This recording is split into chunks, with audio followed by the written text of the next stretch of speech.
investing. Hi, Jaspreet. How are you doing? Welcome to the Next Level American Dream podcast. Thanks, man. I'm doing well. How are you? Good, good. Let's start with just telling the listeners a little bit about where your background is and where you come from, and where you're landing today. All right. Well, I was born and raised in India, actually, and been in the U.S. about 25 years. And now I live in the Northern California Bay Area region, beautiful sunshine. And I primarily invest out of state, 100% basically out of state. I don't really own or control anything in real estate in California.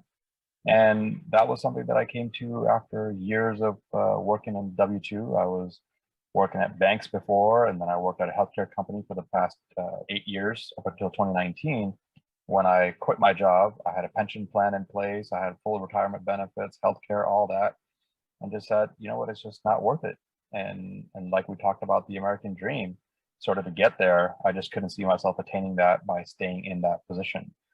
So now I invest in real estate through a special niche, which is private lending, specifically in the Indianapolis market, around the smaller loan balances that none of these big banks want to look at.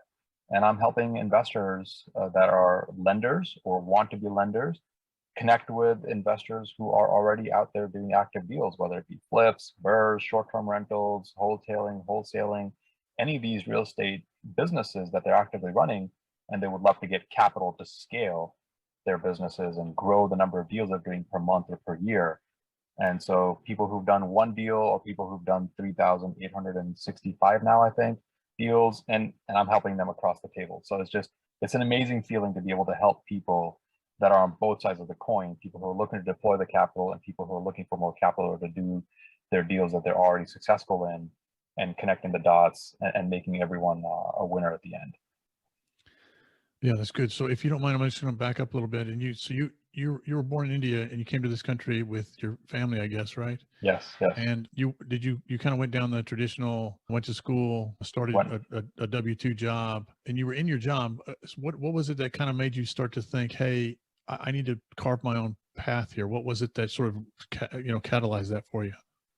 I had friends who were even more successful than I were in the W-2 space, and they were always talking about, man, I got to quit this rat race. I got to get out of this thing. And I played Monopoly my whole life as a kid, but never thought about the whole, having assets and the difference between assets and liabilities. I was talking about, oh man, I'm going to buy this. And I did. I bought this $800,000 house, $900,000 house in California. And we're going, oh my God, yeah, we're, $685,000 in debt. Yay, this is awesome. And I can afford to pay that. But then I said, oh my God, just look at all the debt that I have. And to go from that, rich dad, poor dad of assets versus liabilities, and to see how I could succeed in life, that's what changed the mindset. And these guys telling me, look, you got to get into investing. You got to get into getting assets under control. And so my friends just sort of pushed me towards that Indianapolis market and said, look, let's just help you buy a $40,000 duplex. You got $80,000 sitting in your bank doing nothing. Let's just put it to work. And so that's what I did. I bought a $40,000 duplex in Indianapolis in 2017, and it was renting for $600 a site. And I was like, oh, that's actually not bad. $40,000 and $1,200 a site in rent, total in rent. This is awesome. No debt. I think that's what got my mindset shifting, and that's what diverted me away from the W-2 and started focusing on a business and real estate and getting equity and getting assets under control, versus just working for someone else on their time, on their demands, on their schedules, and not having any control. So you had friends that were in that investment space, and that they could guide you through. They could guide you through the startup of getting that first property. Definitely, and they were encouraging you to kind of to try it, and that's what opened your eyes to, hey, this is possible, and this is something I like doing, right? Yeah, exactly. I bought my first house in the Bay Area in Northern California in 2013. We moved out of that into a much bigger home in 2016, and we rented it out. And between the time of 2016 to 2018, by the time I sold that, the rent that I was getting was literally almost to the dollar the exact amount of expenses I had, including reserves, HVAC repairs or yard maintenance, loan, PITI, all that included. I was literally just breaking even for those 2 years that I held it, but my property gained value about $150,000 in those 2 years that I held it. And so getting that much equity in hand, but when I sold it, and that too because I'd lived in it before and sold it, so it was all tax-free gains, And it blew my mind. I bought it for 700,000 and sold it for $1 million in 2018. Right. So that dollar amount gain of that 300,000 was just amazing to me to see the power of real estate.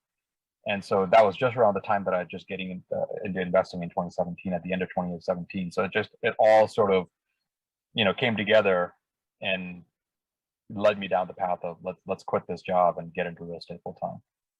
Yeah. Well, it's good that you had those friends that could show you kind of the path to get into those things and encourage you to do those things. You weren't looking at real estate really other than your personal house before that, were you? No? Okay. No, exactly.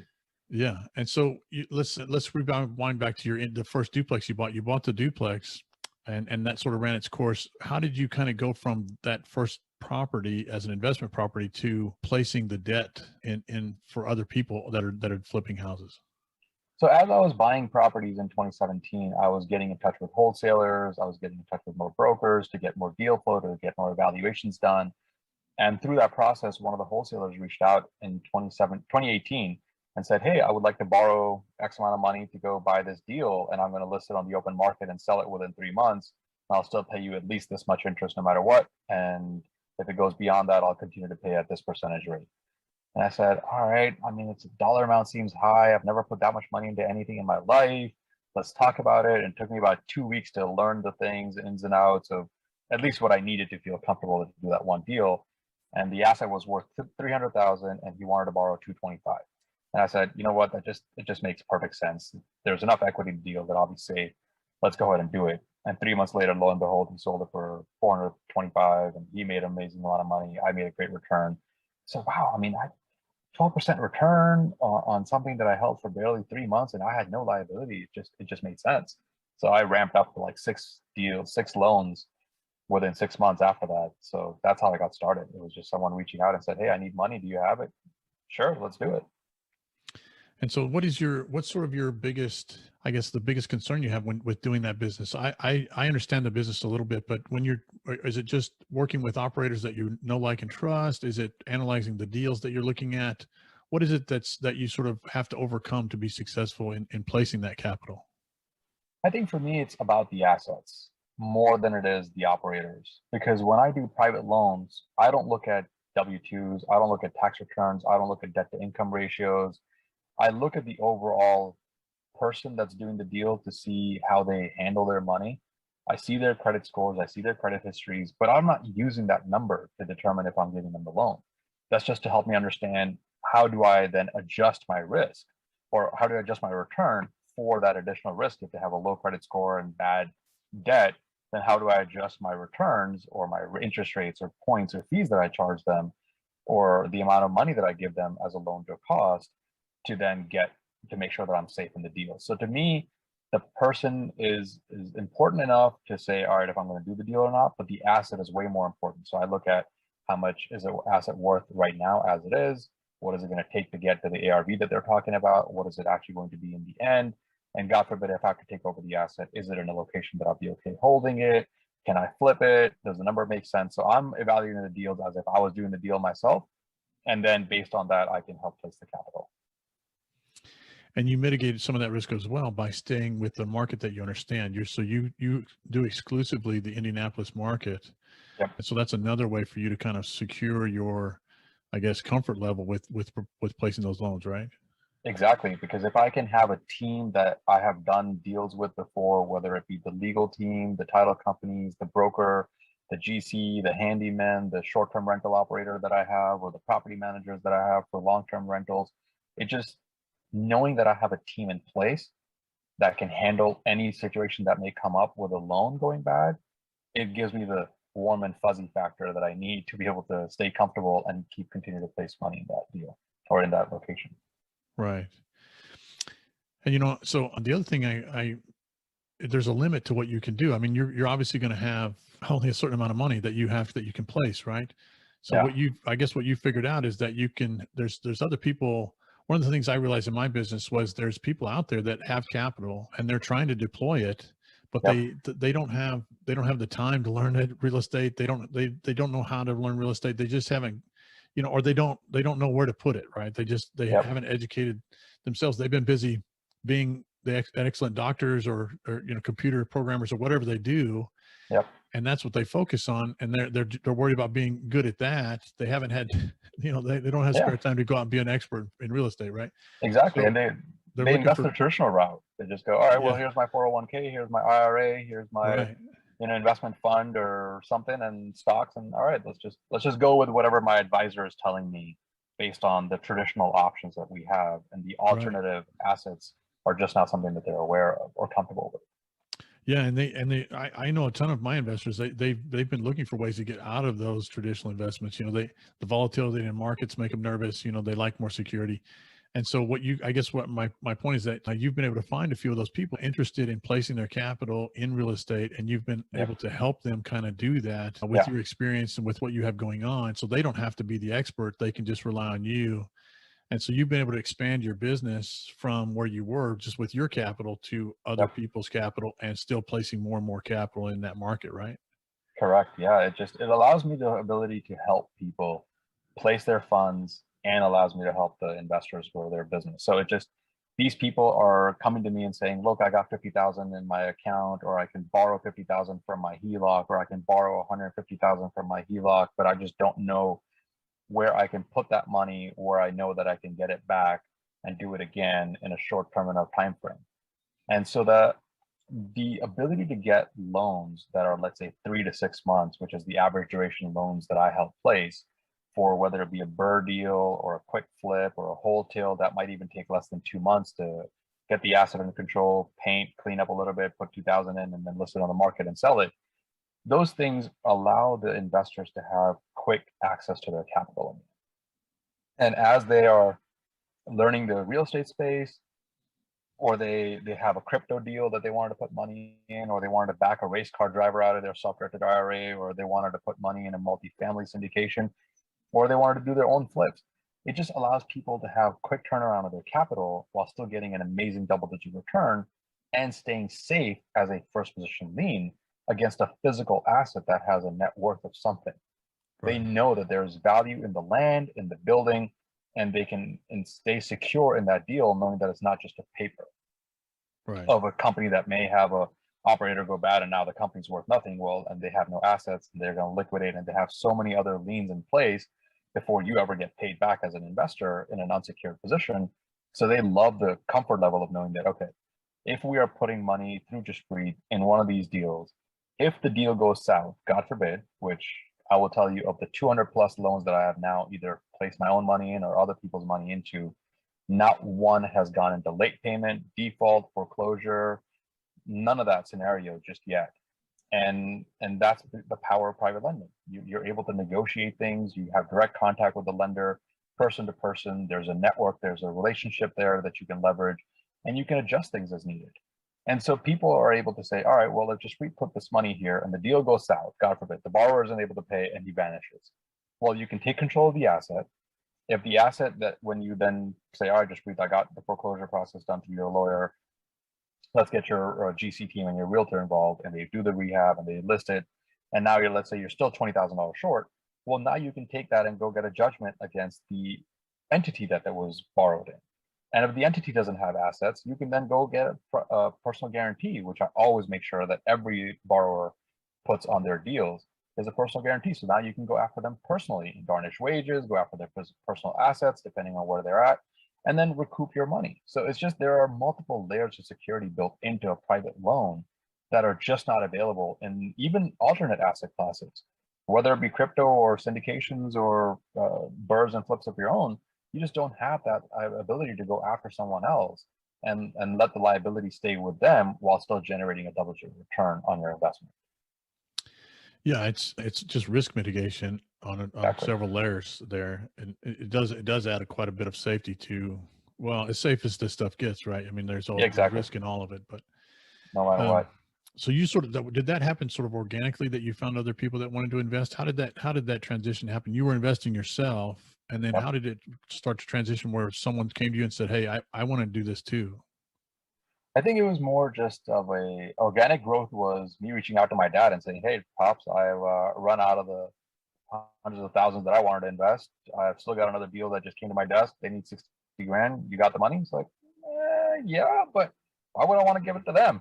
and then sort of helping him understand that, all right, let's do it. And now I think my father alone has probably done 45, 60 deals through me, where he's placed his money through me. And then as we're doing that, then the investors that I was helping, they wanted to start expanding. So they were telling other investors like, hey, Jaspreet's got some money, or he can help you get some great terms and help you expand. And so they would reach out, and I was like, all right, well, now I don't have the money. Dad doesn't have the money. What do I do? So I started reaching out to friends and other family and saying, all right, hey, look, I've got this amazing investment vehicle. Let's help you put the money. And then I got invited to a few different podcasts, set up my website.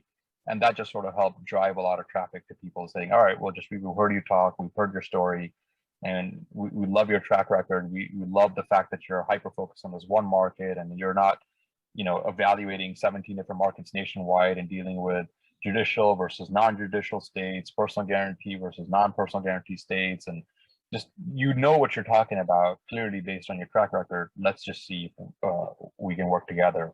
And that's how just organic growth happened. I'm not out there running ads or doing any marketing besides just talking about what I do and how I'm investing money. And I've been able to now create a business where I'm living my life on my terms, literally, and able to travel 9 countries in 3 months, or just do nothing. In 2020, I did not a single deal between May through October because I chose not to. I said, all right, well, I did one flip in 2020. I made enough money that I needed to for the year. I'm done. I just stopped looking at deals. And that's a choice that I could have never had I been sticking to that W-2 income, or done something which is just pure, oh my God, it's only just because if I don't do this, I'm not going to be able to survive. So it's just finding a way to show the value in a secure deal, in a secure investment, allows other people to then trust you and come in and say, all right, help us place the money, and let's see if it's really working the way you say. And people have gone from 1 deal to 20 deals within 6 months through me, just because of the way this life cycle of the loan works. Right? They're getting their money back in weeks to months at a time. And they're like, oh my God, it worked exactly like you said it would. Let's try it again. Yeah, and it sounds like almost the demand side drove your business to where it caused you to say, hey, you have these operators in your market that Yep. that you've worked with, and they're saying, hey, we need more. So you went out Yep. and found more for those people that needed it. And it Exactly. just sort of drove your business to growth. And now you have several investors you're working with, and you're placing more and more capital all the time. Exactly. So is it in your business now, is it more important for you? I guess it does. I don't know if this is what you thought of when you were doing these things, but is it more important to you now to sort of have a business that drives your lifestyle, or what is it that you're hoping to do next with your business? I guess is really my question. Oh man, I think, I love the one-on-one that exists in this private lending space, because I'm dealing with one-on-one of the lenders, and I'm dealing one-on-one with the borrowers. And that to me is the most important thing. Is I love being social. I love talking to people and educating them, and helping them understand the business, or talking through their business plan and making sure it's sound, so I can get them the funds that they need, because I can then sell that business plan to others. And so for now, that's working out really well. My kids are quite young, 6 and 8 years old, and I'm still taking them to their gymnastics and ballet and hip hop and soccer, and you name it. I'm there at every single practice, every single class. And I think eventually I want to get to a space where I can get to scale, whether it be a fund that I can help raise, whether it be syndications that I can be part of, that I can help raise capital for, where I can be part of that GP team in a syndication for multifamily, and say, all right, you know what, I have control, that I can tell you that, okay, I can vouch for the team. I know I have control over the asset. I know what I'm talking about based on my history. Let's put some capital here, and then grow the scale, so that I can take a back step and say, all right, well, I can maybe get a couple of people on my team to help do the investor relations, or I can get a couple of people to help bring the deal flow, and then take a step back and have even more time for my family, while still generating enough or more returns than now. So that's of course the end goal, is where you can operate a business, and then get the business to the point where you can just step yourself out. You can and get other people to manage it for you, and be in control, without having to spend the time and energy every day on keeping it going. Yeah, for right now, you're successful with the single family loans that you're giving out, but you're hoping to expand into other asset classes and other, I guess, equity placement types and things like that. So that's your growth plan at the moment, right? Yes. Exactly. Yeah. Well, so just you're unique in that you come from India, you're born in India, you've been in America, and so the name of the podcast, Next Little American Dream. And it sounds like you're living out the American dream pretty clearly. So what does the American dream mean to you? I think just that. I think living on your own terms, determining how you want your life to be, is, I think, the key to the American dream for me. The opportunities are abundant. The way you can, whether it be a business, whether it be the job you do, whether it be the investment strategies you choose, whether it be the way you want your lifestyle to be, it's just the opportunities are abundant here. And leveraging those opportunities, identifying it, figuring out a way to make sure that you can get into that and leverage that opportunity, and then making your lifestyle be exactly what you wanted it to be. That's what is, I think, key and the true American dream. It doesn't have to be the white picket fence. It doesn't have to be that you have this amazing, huge house, 4,000 square feet and all that. It's not. I've downsized. I was in a 3,000 square foot home, and now I'm living in a 1,300 square foot home. And even not, I'm living in a 400 square foot studio right now, the in-law unit on the side of that house, while I can get the rest of the house built. And, it's not about size. It's about what your lifestyle is. To me, I want to travel more than I want to do anything else. And so if I can have a home that's big enough that I can live comfortably with my family, and where the mortgage is small enough in an area and neighborhood that I love and my kids will grow up in, but I can take 6 months off and not worry about anything and go live in South America for 6 months or live in Europe for 6 months and not care. That's what is the true American dream to me, is living the lifestyle that you choose, that you wanted to have, and leveraging the opportunities that are available to make that happen. So what do you think are maybe one or two things that if you were to tell somebody, hey, this is what is making me successful, whether it be like a book or practice that you have every day or something like that, what do you think is something that's allowing you to be successful in achieving this American dream that you have? I think it's stop chasing the money, chase the opportunities that will give you the lifestyle that you want. And I don't do every single deal that comes across my desk. I've told no to investors because the business plan doesn't make sense. I could have made $2,000 commission on that loan if I did it, but I wouldn't have felt comfortable for my lenders who put their money there, or for the borrowers, because I know that the margins are too thin. Don't chase the dollars, don't chase the yield. Look at how that opportunity, whether it be a business or W-2 income or job or whatever it is, see how it impacts the lifestyle that you want. Because if you can have less headaches and spend more time doing what you love versus just chasing the yield of the dollars, you're going to be a lot more successful, because you're going to want to do more better things for you and other people that you're trying to help. And that's going to help you get to your dream a lot faster. Yeah, that's good advice. Well, how can people reach out to you if they wanted to kind of find out more about what you have going on, if they maybe wanted to invest in Indy with you or something like that? How can people find you? Well, I think the best place is my website, jgbllcre.com. There's a Calendly link there. There's a few different podcasts that I've been on. And so it helps you understand where I come from, what I'm doing, how I'm helping people. And you can then reach out, set up a time to chat, and we'll have a communication talk, understand what your business goals are, what your investment strategies are, and how we can help each other and grow together. And are you looking for new investor connections? All the time. I mean, if people have money that they want to place, I'm always, the demand is still driving the business growth. It's never, it's not that I'm getting more money and I don't know where to put it. It's always, I'm having more requests from amazing qualified borrowers who have done, let's say 30, 40 deals with, and I just don't have the money to give them. And they're just hungry for money to place and get their scale growing. Yeah, that's awesome. Okay, well, good. Well, I really appreciate you coming on and talking to us and sharing that. It's a unique space that you operate in. I think it's pretty interesting. And, most people that start in real estate, they start wholesaling or fixing and flipping. That's kind of the default setting for most everybody. Yeah. And you've found this niche, which is really interesting, and a way to make money in the single family space without having to do all the fix and flip, the nitty-gritty, stuff, the construction, all that stuff. It's great. So I think that's pretty interesting where you're at in the real estate space. So thanks for coming on and telling everybody kind of how it works and how you do it. I appreciate that.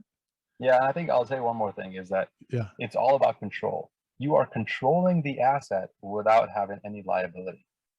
Yeah. And you can direct the investment strategy a little bit with your borrower, and you can tell them what you're looking for, what you need out of the deal to make sure that you set the terms up front, right? So you're controlling the asset without having any of the liabilities. If someone trips and falls and they sue the owner, it's not you. And if, God forbid, the deal goes south, you're still the first one to get paid back, even if it's not the investor, right? So it's just, I think that control space is amazing in this little niche. And a lot of the big banks or even hedge funds or equity funds or, or fundmyflip.com or all these funds that are out there, they don't operate in the 30, 50, 60, $75,000 loans that I'm doing because they just don't see the value in it. Whereas I'm able to find ways to make money for both sides, all three sides. I'm making money, the investor who borrowed is making money, and the lender is making money. And all of us are happy in the deals that we're doing because it's just a quick turnover. Right. So it's just finding a niche and making it work and make sure that you can sort of explain the value of what you're doing to other people. Yeah, and it's critical. I think some of the things that we went over, like it's critical to know who your borrowers are. You have a relationship with them, know your market very well, like you do. There's some things that you want to make sure you do, I think, in your space. And I think if you cover those, it's a great business. Yeah, definitely. Yeah, for sure. Well, thanks again. I really appreciate you coming on. We'll have to have you back when you start to expand and talk about some of your other ventures. Okay. I appreciate it, man. Thank you. It was amazing being here. Thank you. Thanks, Jaspreet. Talk to you soon. Thanks for joining us for another episode of Next Level American Dream. If you would like to learn more about what we talked about today, want to contact the team directly, or are interested in passively investing and being a part of our deal room, head over to our website at www.thompsonmultifamilygroup.com. Before you go, please leave a review. Your comments help us create more episodes for you to enjoy.